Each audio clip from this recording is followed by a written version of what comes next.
जी, मैं जानना चाहता हूँ कि पर आज के समय में आपका जो संदेश है वो रेडियो और टीवी पे चला गया है, तो मैं इसमें कैसे सहयोग कर सकता हूँ?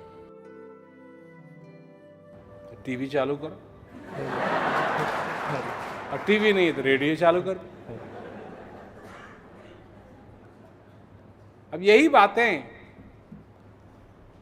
इनकी स्ट्रैटेजी जो है वो आगे आएगी, पर ये देख करके और समझ करके काम करना है। क्योंकि देखिए, एक तरीका हमारा ये था कि आप लोग जाएं और आप लोग लोगों को बताएं। आप जाएं, आप लोगों को बताएं कि गुरु महाराज जी का प्रोग्राम फला तारीख फला जगह हो रहा है। था कि नहीं? हरियाणा में भी।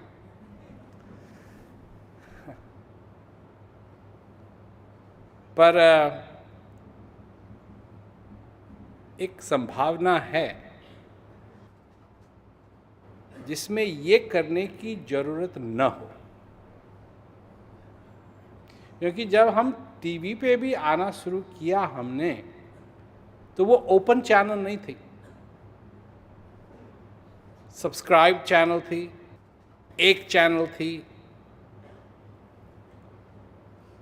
अब हम कोशिश कर रहे हैं सारे हिंदुस्तान को रीच करने के लिए,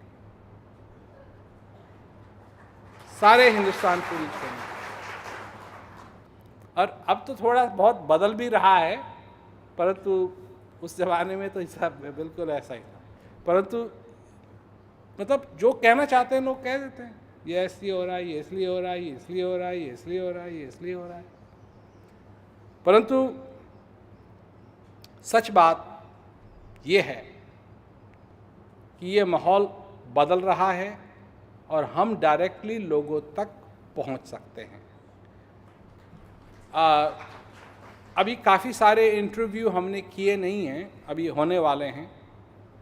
कुछ यहाँ भी करने हैं, कुछ एक दूसरे शहर में भी करने हैं, और अगर ये सक्सेसफुल रहे तो ये और इनकी मात्रा बढ़ेगी, इंटरव्यूज़ की मात्रा और बढ़ेगी और बढ़ेगी और बढ़ेगी।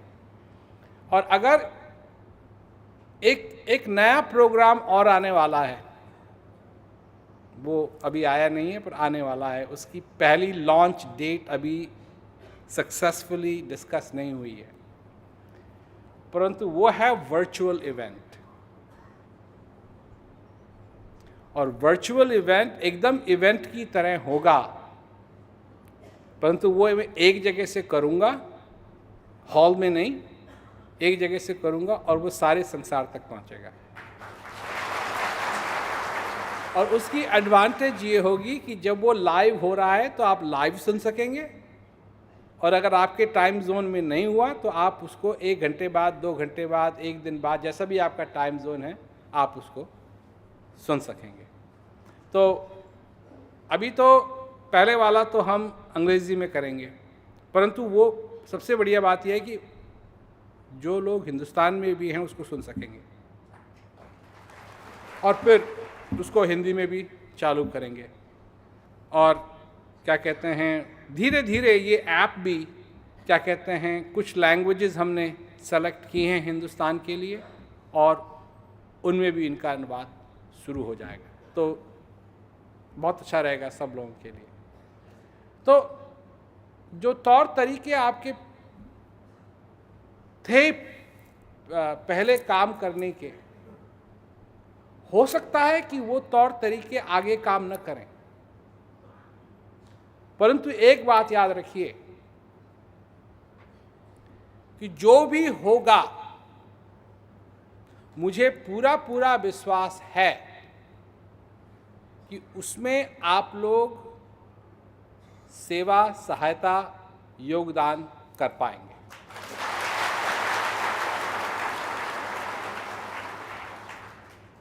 तो ये कट ऑफ नहीं हो रहा है,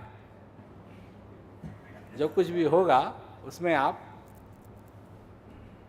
सेवा, योगदान और क्या कहते हैं हिस्सा ले पाएंगे। और जहाँ भी मैं जाता हूँ, जहाँ भी लोग मेरा संदेश सुनते हैं, चाहे वो जेल में ही क्यों ना हो, वो लोग मेरे को निमंत्रण देते हैं कि आप यहाँ जरूर आइए। मेरे को देखना चाहते हैं, मेरे से बात करना चाहते हैं। तो जहाँ तक लाइव प्रोग्राम की बात है, चाहे वो कितने भी इलॉजिकल हों, पर मनुष्य की कुछ ऐसी जरूरत है कि अगर कोई उनके संदेश से प्रभावित हुआ है तो वो उनको लाइव आकर के देखे, सुने। इसलिए कॉन्सर्ट होते हैं, क्योंकि घर में बैठ कर के सीडी किसी की सुने, उसकी क्वालिटी भी अच्छी है, क्या कहते हैं लाइन में भी नहीं लगना पड़े, कहीं खड़ा भी ना होना पड़े, परंतु लोग सुनने के लिए आते हैं। तो इसी प्रकार लोग आएंगे, जो जो रेडियो पे सुनेंगे, जो जो जगह जगह सुनेंगे। पर कई ऐसे देश हैं जहां मैं नहीं जा सकता, कई ऐसे देश हैं जहां मैं नहीं जा सकता, परंतु ये मतलब नहीं है कि उन देशों में जिज्ञासु नहीं है।